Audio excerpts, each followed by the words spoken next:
Assalamualaikum warahmatullahi wabarakatuh. Kembali lagi dengan saya Bella Dwi Adida Basri dengan NIM 1905076016 dari kelas A angkatan 2019. Nah, pada video kali ini kita akan membahas materi mata kuliah apresiasi prosa. Video kali ini akan lebih dalam membahas mengenai 4 cerita. Yang pertama yaitu cerita pendek, kemudian fiksi mini, cerita bersambung, dan yang terakhir cerita anak.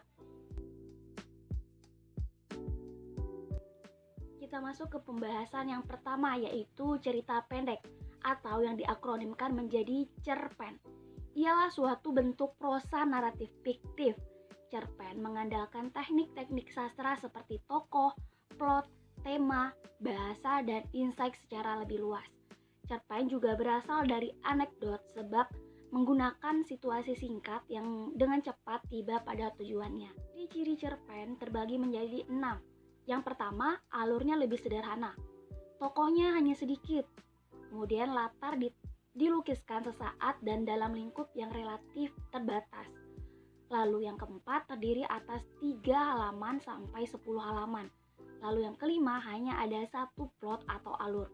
Dan yang terakhir, watak dan tokoh yang diceritakan secara singkat. Adapun unsur cerpen yang terbagi menjadi 2, yaitu unsur intrinsik dan unsur ekstrinsik. Unsur intrinsik di sini meliputi tema, alur atau plot, tokoh, penokohan, latar, sudut pandang, dan amanat.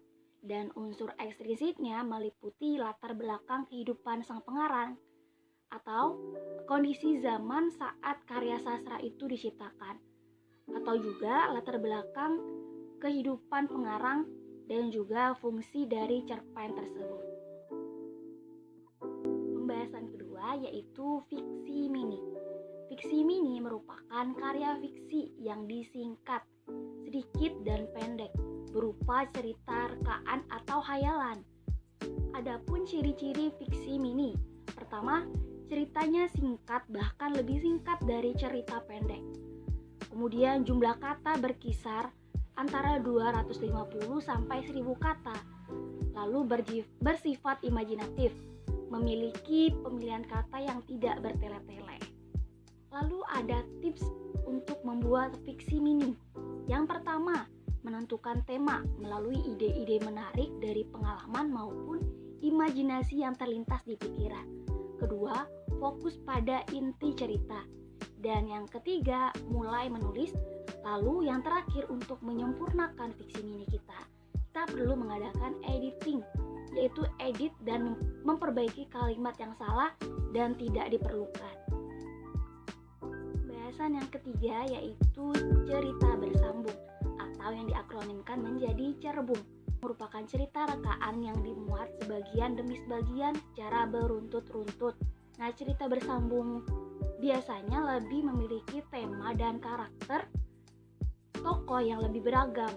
Di dalam cerbung, permasalahan yang timbul juga lebih kompleks dan beragam. Lalu pembahasan yang terakhir yaitu cerita anak.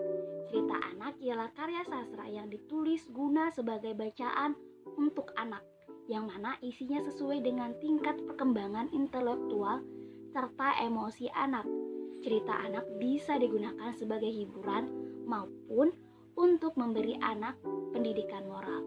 Nah, unsur dalam cerita anak itu meliputi tokoh, latar, alur, tema, sudut pandang, pesan moral, dan style atau gaya penulisan.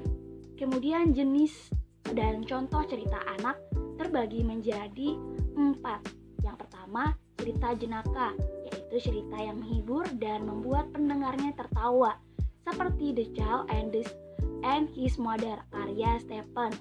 Lalu ada fabel, yaitu cerita yang diperankan oleh tokoh binatang yang memiliki nilai moral dan budi pekerti. Contohnya kisah semut dan belalang. Lalu yang ketiga, legenda, yaitu cerita suatu kejadian terbentuknya sesuatu hal atau tempat. Contohnya legenda Tangkuban Perahu. Lalu yang terakhir, yaitu mite atau mitos, yakni cerita yang tokohnya makhluk setengah dewa atau para dewa dan terjadi di dunia yang lain di masa lampau. Contohnya Joko Tarub. Kemudian manfaat dari cerita anak ini yang pertama, melatih kemampuan bahasa anak seperti penambahan kosakata baru melalui proses mendengar, menyimak, dan membaca sendiri sebuah cerita. Lalu, menumbuhkan kreativitas anak melalui imajinasi cerita yang didengarnya atau dibaca. Lalu terakhir, meningkatkan kecerdasan anak sebab adanya rasa ingin tahu setelah mendengar dan membaca cerita. Sekian dari saya, kurang lebihnya saya mohon maaf. Wassalamualaikum warahmatullahi wabarakatuh. Sampai jumpa di video pembelajaran berikutnya. Dah.